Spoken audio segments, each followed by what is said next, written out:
In the last video, I ended my discussion with the final derivation of a third-order differential equation, as well as what the different components of that differential equation mean when related back to a dynamic system.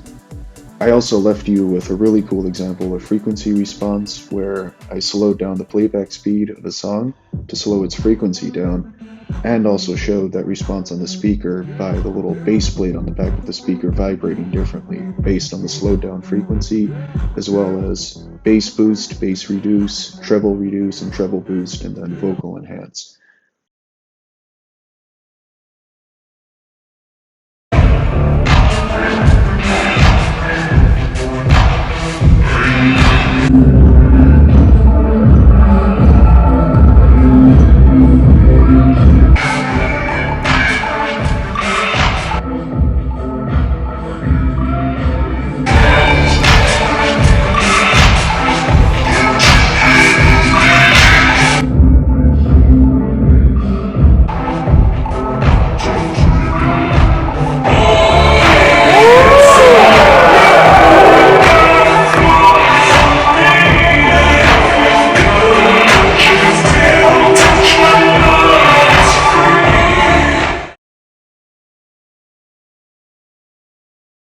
All of those I'll go into more detail on when I show how frequency response is used in real systems. And as an example, bass boost would be, for example, passing low frequencies, and then vocal enhance would be passing a band of frequencies. All of that is what frequency response is used for. Now, in order to begin our discussion of frequency response, we first must derive something called the transfer function. The transfer function is just simply a Laplace transform, which is transforming from the time domain to the frequency domain, and we transform our differential equation that we've derived here into a transfer function. So the way this works is the term on the right-hand side of the differential equation will serve as the numerator of the transfer function, and the third-order differential equation itself on the left side of the equation will always serve as the denominator of the transfer function. To begin the derivation of the transfer function, we start by establishing the output equation that we wish to analyze for a dynamic system. In this case, the output equation we wish to analyze from the electromechanical shaker is the acceleration of the table, or in the speaker example, the acceleration of the speaker plate vibrating based on different bass input and frequency input. As we mentioned earlier, acceleration is the second derivative of position, or x double dot. For a Laplace transform, you take an nth order time derivative of your variable and transform it into an s times x of s expression where s is raised to the corresponding nth power based on the derivative. So for a first order derivative, s will just be raised to the power of 1. For a second order derivative, s will be squared. In our case, since acceleration is x double dot, the Laplace transform of that will be s squared times x of s. Here we can see the final form of the transfer function. The transfer function is always the output expression over the input, so the output is the acceleration of the table, the input is the input voltage, and then acceleration, as we said, is x double dot, which is s squared times x of s. And the Vn just stays as Vn. So the denominator of the transfer function looks identical to the left side of our third order differential equation as mentioned, except all of the x dots are replaced by s's raised to the corresponding power. So x dot is replaced by s, x double dot is s squared, and x triple dot is s cubed. And where you just had a standard x by the RK over Lm expression, that does not have an s component because s simply represents derivatives. On the top for the numerator of this expression, we see that the numerator is the R over Lm coefficient that's attached to the Vn from the third order differential equation. The right side of any nth order differential equation will always be the numerator of a transfer function. And if we go back to our transfer function, you can see that the R over Lm coefficient has an s squared attached to it. The s squared simply represents the acceleration, or the x double dot term, which serves as the output. Now you might be asking, why do we transform from the time domain into the frequency domain, and what is a transfer function? What is it used for, and why do we derive transfer functions anyway? Well, that's to analyze frequency response, and at the beginning of the video, you saw a cool example of what frequency response is. But if that still doesn't make sense, that's what the purpose of this video is to go into further detail for what frequency response truly is used for. The first application of a transfer function is deriving the poles and zeros of the transfer function. What that is, I'll use a simple example of the second order transfer function if you had used current as the input. So acceleration over current for output to input, and then the transfer function looks a lot simpler than for the third order. The zeros are where you just set the numerator equal to 0. So in this case, s will just be 0. Zeros are usually not very useful, but I'll explain a little bit more about zeros and poles later.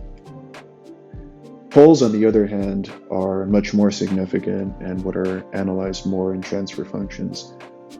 You find poles when you set the denominator equal to 0, which is what helps you factor out the denominator and find its eigenvalues.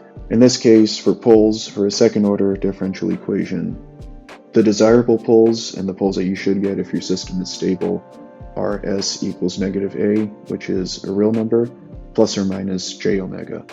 The a part is the real part of the eigenvalue, and then the j omega is the imaginary or frequency part of eigenvalues. Now here with poles and zeros of transfer functions is where you can really see one application of imaginary numbers. To get a better understanding of what poles and zeros mean, we can set up a number line where the x-axis is the real axis and the y-axis is the imaginary axis. The response function for an nth order differential equation and for a dynamic system is usually in the form of y equals e to the at multiplied by an amplitude of a cosine function and multiplied by that cosine or sine function as well.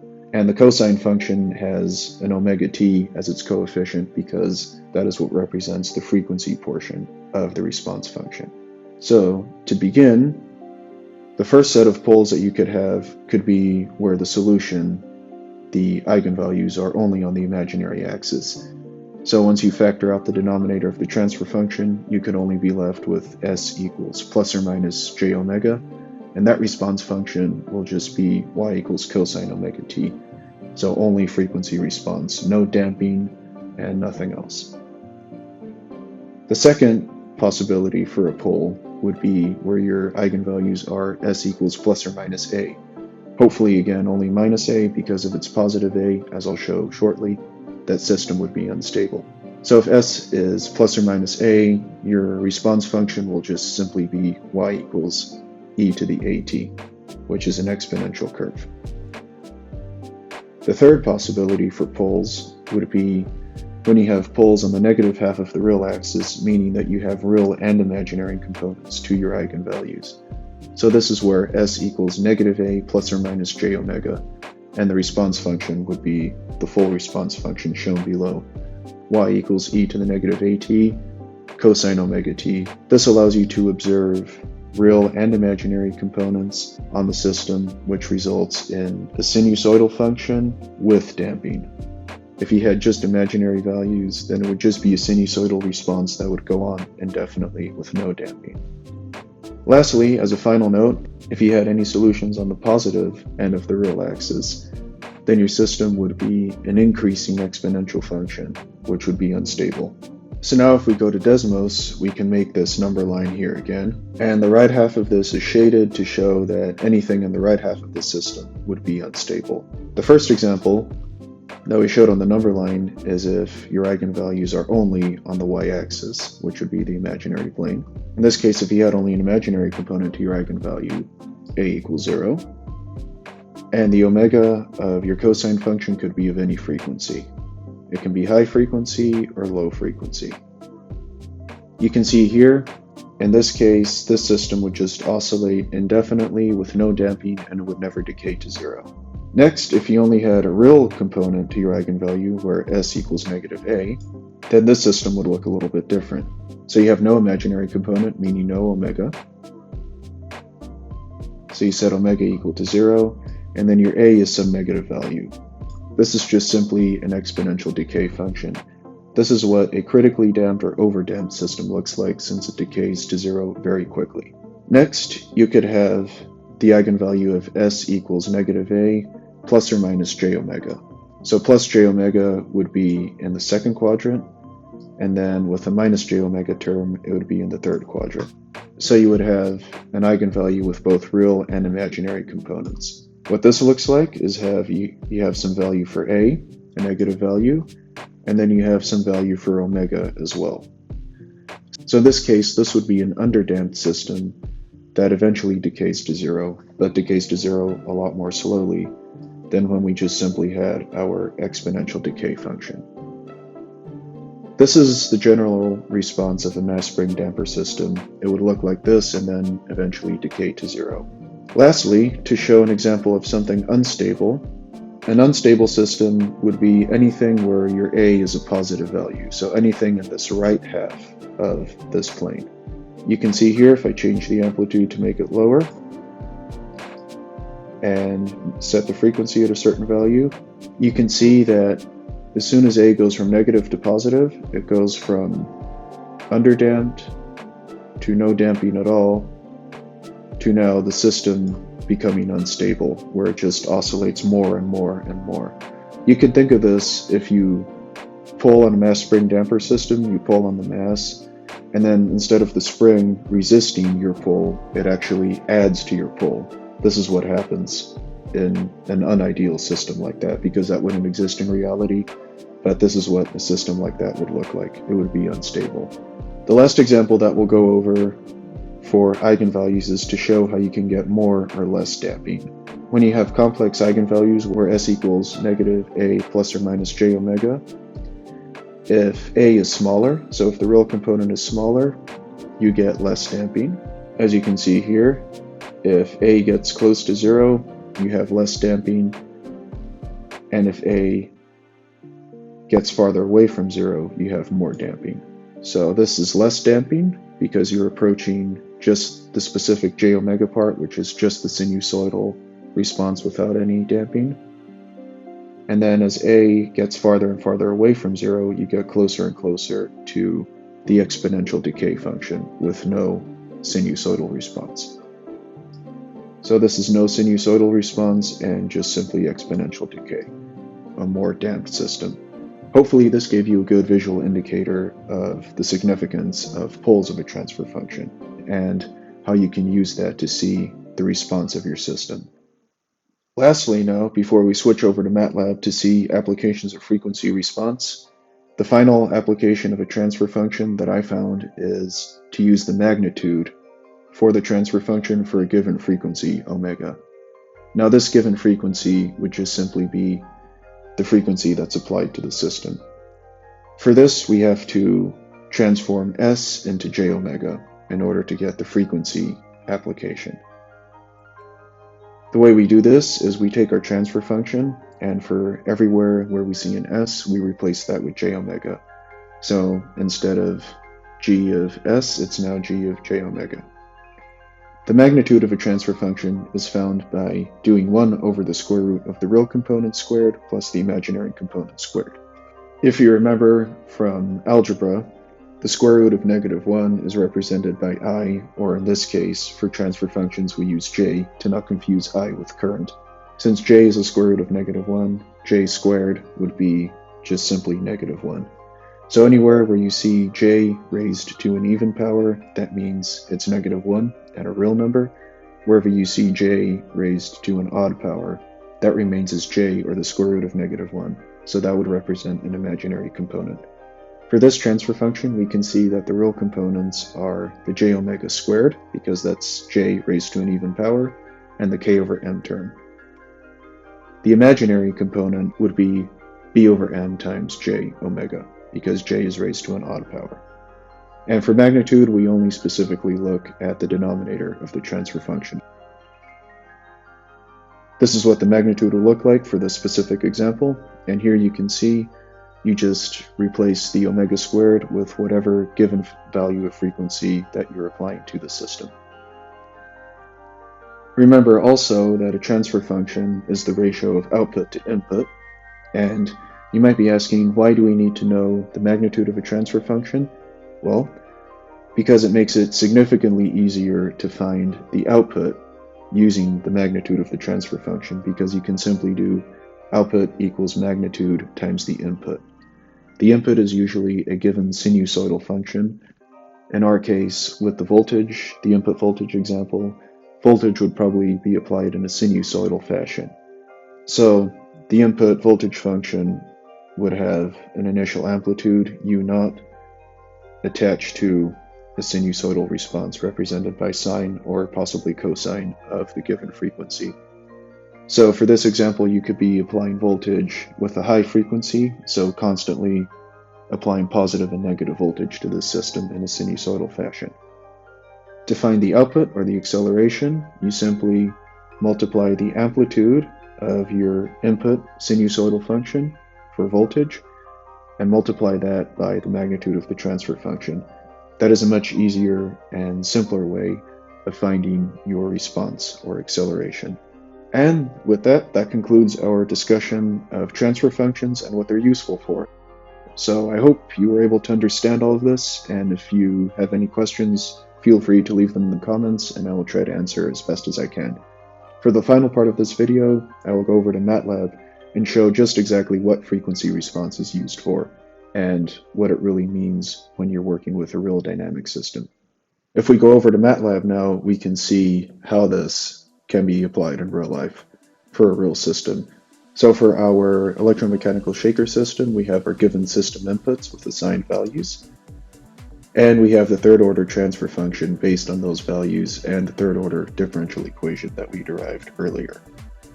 In addition, for a given frequency that I set for this system, for the input voltage, you get a magnitude of the transfer function as well as a phase angle. I'll show what the phase angle means on the Bode plot in a second.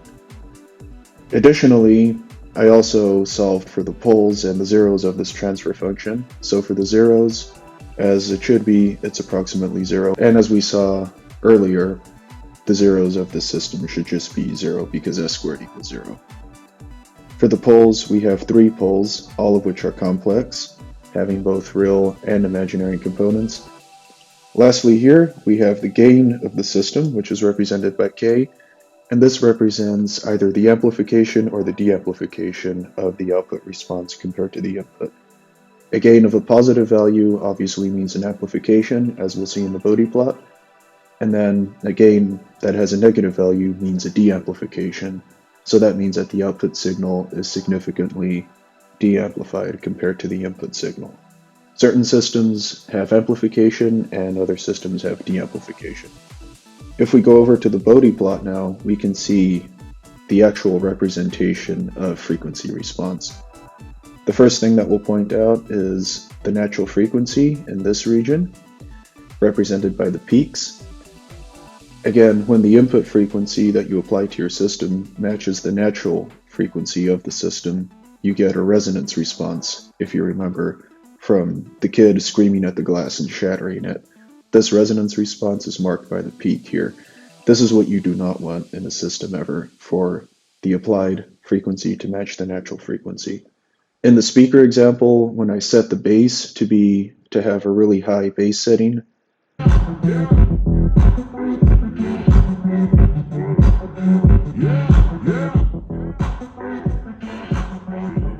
the speaker plate kind of vibrated in a more aggressive way to where you could almost not hear the sound clearly.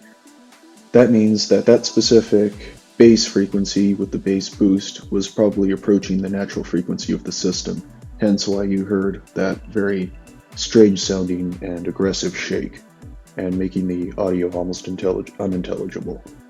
And for this system, you can see that the natural frequency is approximately at 400 radians per second. To the left of the peaks, you can see the attenuation region, which is marked by a sharp decline in the magnitude. And then after approximately 1000 Hz, both systems, the second and third order, both systems after approximately 1000 radians per second reach steady state, and this is where their amplifications are shown. So for current as the input, the red plot, the second order system, this has an amplification of approximately 22 decibels. And then for the third order system, you can see that it has a slightly lower amplification of approximately 15 Hz. The second order system here would serve as a high pass filter because anything from 1000 radians per second and above is at steady state and amplified at 22 decibels. Everything below that, also below the natural frequency, is significantly attenuated or filtered out. So low frequencies in this region are filtered out, high frequencies in this region are passed. And in our speaker example, the treble boost represents a boost of high frequencies, so that would serve as the high pass filter in this case. For the third order system, you have low frequencies being attenuated and also the high frequencies above approximately 10 to the 6th radians per second are starting to be de-amplified and attenuated a bit as well. The third order system with voltage as the input serves as a band pass filter where a certain band of frequencies is allowed to pass, such as the vocal enhanced setting, and frequencies outside of the bandpass range are attenuated and filtered out. Looking at the phase plot, you can see here that for the frequencies that are attenuated, the phase offset is approximately 180 degrees. And then where it's steady state for both systems, the phase offset is 0 degrees. And you want 0 degree phase offset when the system is in its steady state range with the desired amplification. 180 degree phase offset means that the applied frequency is about 180 degrees offset with the system's frequency. So that means if you have 180 degree phase offset, you have full wave cancellation because the peaks line up with the troughs. This is how noise canceling headphones actually work, because the sound from the external environment that is reaching the headphones has one phase, and then the frequency of the sound that the headphones emit to cancel out external noise will be exactly 180 degrees offset with what's coming in from the environment. For a third order system, the phase angle of the system also showed what's truly filtered out and removed from the system. So for this sharp attenuation region, you have a phase offset of 180 degrees.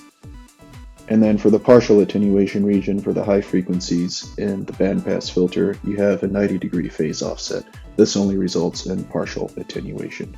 Next, we can look at the response of this system. So for the second order system, shown in red with current as the input, it looks to be a little bit more underdamped than the third order system with voltage as the input, because the third order system decays to 0 more quickly than the second order.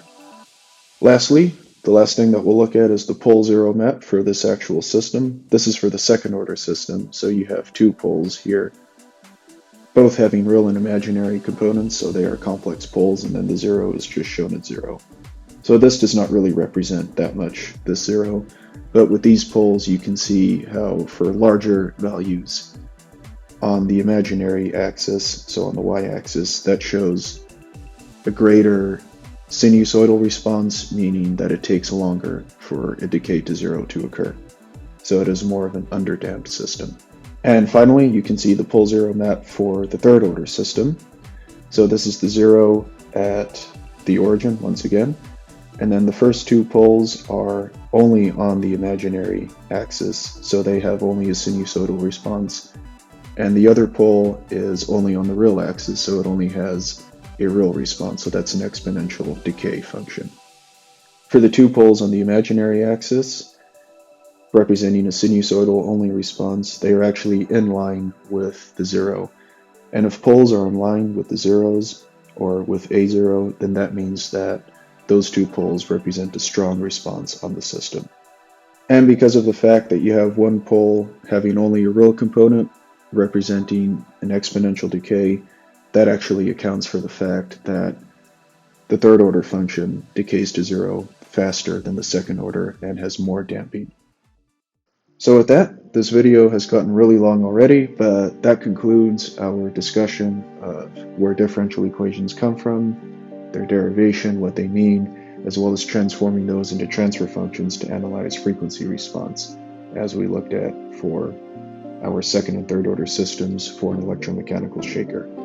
That also being the cool speaker examples that we looked at. And hopefully you are also able to gain a newfound understanding and appreciation for some applications of imaginary numbers, as well as why it's important to convert from the time domain to the frequency domain to analyze different parts of a system in different ways that you would normally not have seen or noticed if you had only stayed in the time domain. If you're an engineering student or a working professional, or you're just curious about these things, I hope you found this useful, and I hope you learned something from this, because I feel like this is not something that you would always learn in class, and to learn more things and to learn more real-life applications of these kinds of dynamic systems, you never really learn that in class, and you always have to kind of research more on your own. So that's my goal with these videos, and I hope that you as well found these useful. Thank you for watching, and I'll see you in the next video.